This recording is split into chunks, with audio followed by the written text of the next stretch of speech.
perhaps, if you're into it, we could get some of these doctors and therapists that are here right now, and they'll tell you miraculous stories. See, I can talk all I want, and it's only talk. But when it comes to a doctor saying, this happened in my clinic, that's a different story. That's the proof of the pudding. And this is what gives the other doctors and the other therapists and the patients what you call hope. And if we can give you hope that there is a cure, then that's a great thing. To change the world, you've got to help each other. It's like a domino effect. If Bill helps you, you help somebody else. That somebody else helps somebody else, and it just keeps going. And that's what you call sharing love. Sharing wisdom. And wisdom is love. It really is. Wisdom is a God-given intelligence before the contamination of human thought. And it lies inside, dormant. Now, when I say inside, I don't mean inside the body. This is just a way to try and express the unexpressible. Inside means really beyond time, space, and matter. And you're connected to those three principles that lie before time, space, and matter. And those three principles are the wisdom you're looking for. But you can't find it because you're caught up in a divine illusion. And your own little mind, your own little thought system is jamming it because you see an illusion. You go past the illusion, and there it is. People say, well, how do you do that? Try and find a quiet mind. You can't think your way into a quiet mind.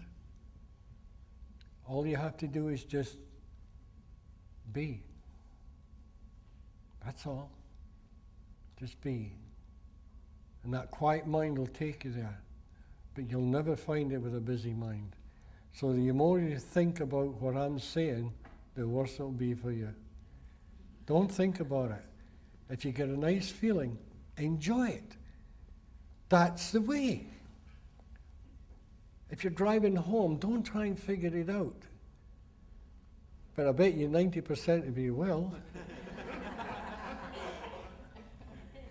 But it's when you get, all of a sudden, you know how some people will say, I was having a shower, and suddenly I realized, or I was driving down the road, and I just realized, wow, it's my own thoughts that were creating the problem, because they weren't thinking. And the greatest experience you could ever have in your life is in a complete state of no thought. Because when you're in a complete state of no thought, even for 1 second, this is what you call self-realization. Because you have stopped thinking from this world, you've touched those three principles in the purest form.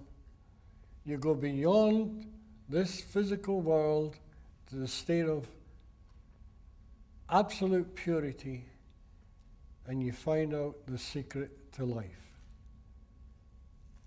Then you start thinking, you're back into this world, but you're back with a message. You found it. And you can never explain it, because nobody can give you wisdom. Nobody can tell you wisdom. They may have wisdom inside them, but the second they put it into a form, it has to be a metaphor. because they're trying to describe the undescribable. They're trying to describe the formless. So they put it into a metaphor as close as they can. And they tell you via the word. And this is why they say to you, go beyond the word. Now, when I first started talking like this, I'd get to an audience and I'd say, please don't listen to what I'm saying. And they'd say, wait a minute, what kind of nut is this? We come here to listen to him and we're not supposed to listen to his words? I don't want you to listen to my words. You know why? Because you'll start believing me. And if you start believing me, that means to say you're following whatever I'm saying. I don't want that. I want you to be your own person. I want you to go beyond my words. Go inside, have an insight. That's a sight from within. Find your own wisdom, and you say, wow, you know what I just found? Then I'd say to you, good for you. I'm proud of you. Because you're not listening to me, you're listening to a little voice deep in your soul. And do you know what soul is? Pure consciousness. You know how some people will say you're losing your soul? You're losing your consciousness. You're losing your understanding. You're going astray. Then somebody will come along and say, I know you're going astray. I'll take you back again. Just listen to this story, and they'll tell you a story. And you think, well, it's just a story. No, it isn't. It's a metaphor. And if you listen very carefully, you go beyond the word. That's what George was trying to tell people the other day, how to listen. And quite often we talk to people and they'll say, well, I am listening. I say, no, you're not. You're not hearing what I'm saying. Yes, I am. And they can repeat the words. They'll repeat the words and they'll say, you're saying mind, consciousness, and thought. I've got a pet parrot that could say that. But that doesn't mean to say the pet parrot knows what he's talking about. It's the understanding beyond the words of mind, consciousness, and thought. Now, a lot of the Eastern philosophies, they talk about big mind and little mind. They're talking about what they call God mind, or universal mind, or the spiritual mind. Then they talk about the little mind being your freedom of thought. But in reality, there isn't a big mind and a little mind, because that's a duality. There is only one mind. And unless you see in the singular, you will never find it. You have to see in the singular. And if you hear in the singular, this is where the deaf will hear and the blind will see. Because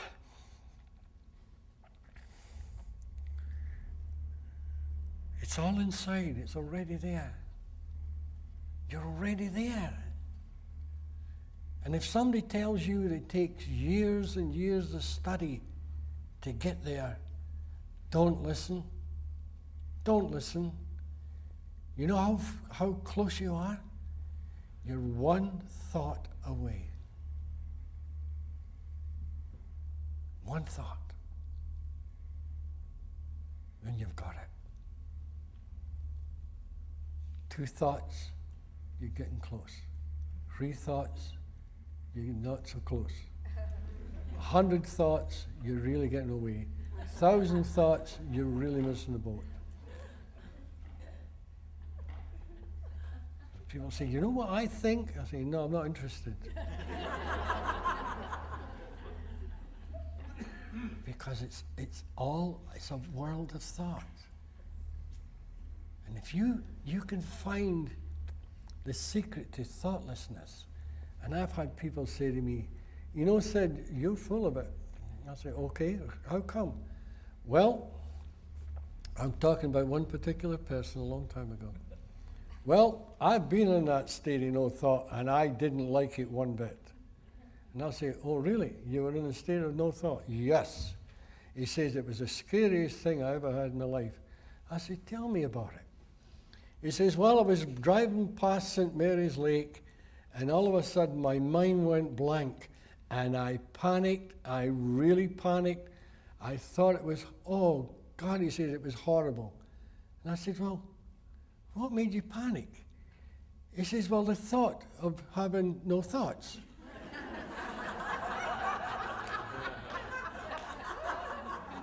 So, you know, something's wrong here. Now, the state of no thought is, do you know when you, I don't know if I should say this or not. You know when you die, everybody becomes enlightened. Everybody. And that's the beauty. And I don't care who says that somebody's judging you or not. That's not true. It's only the human mind that judges. When you die, you will see that this world has been, for you, a divine illusion, and you've gone home. But the only thing is, you're dead. You don't live to tell the tale. But enlightenment, you do live to tell the tale.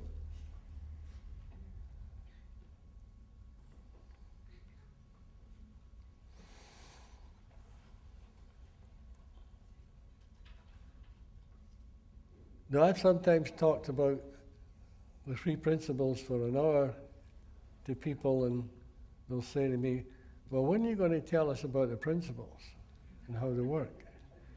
Well, I already have, many times. You see, those wise people from the past, all these great mystics, they'll take you by metaphor to the door. They'll even open the door for you, but you've got to walk through. Nobody can put you through that door.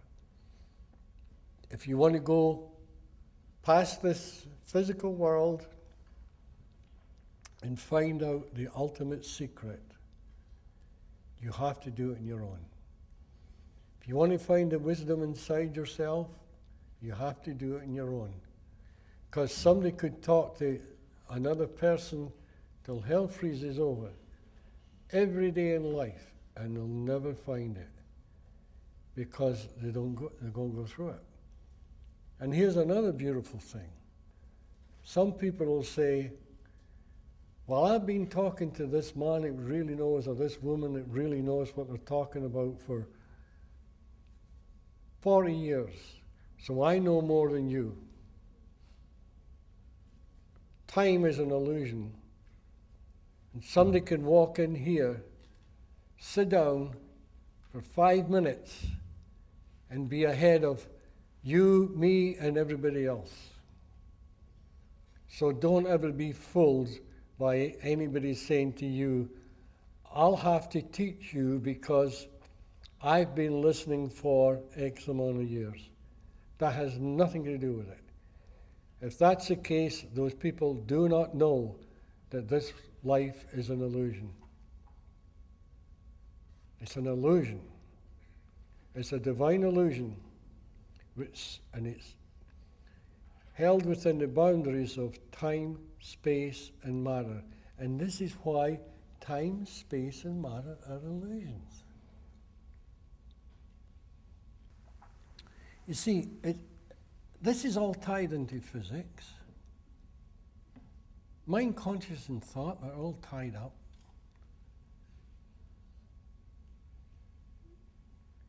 Like that E equals mc squared. Never mind the squaring by speed of light, because that's finite.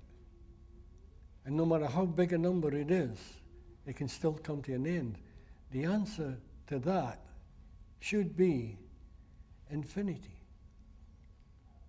And infinity is the energy of all things, whether in form or formless. Therefore, that is what infinity is. A lot of people argue, what is infinity? Is there such a thing? Of course there is, because this is what creation is. It's the energy of all things, whether in form or formless. That's why a lot of these mystics say, excuse me, there's no beginning and no end.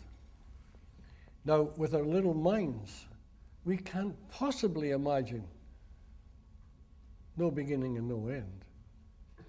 Can you imagine a piece of string with just only one end? Try it. You have a ball of string, you have a wee this, that. You can't do it. And that's where the secret to life lies. When you see there's no beginning and no end and everything is just energy. And you and I are created from that energy. The trees, the birds, the lakes, the sky, everything is created from the same energy.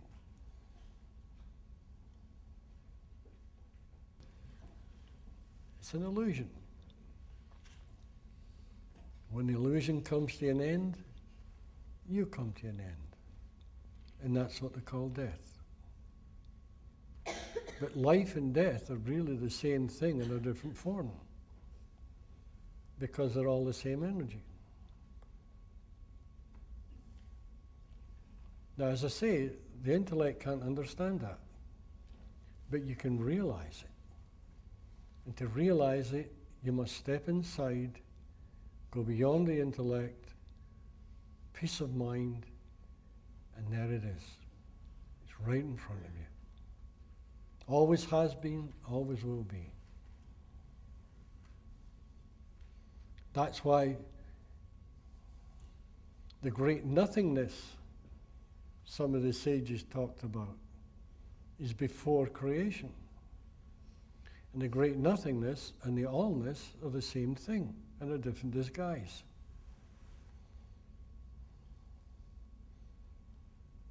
Would you like to explain that one, George? Yeah? Nobody can. How can you explain nothing? Formlessness. Formlessness and nothing are the same thing. And this is where space is an illusion. Because you see, if I take this hand and I take this hand, never mind my face, and you say, well, what's in between?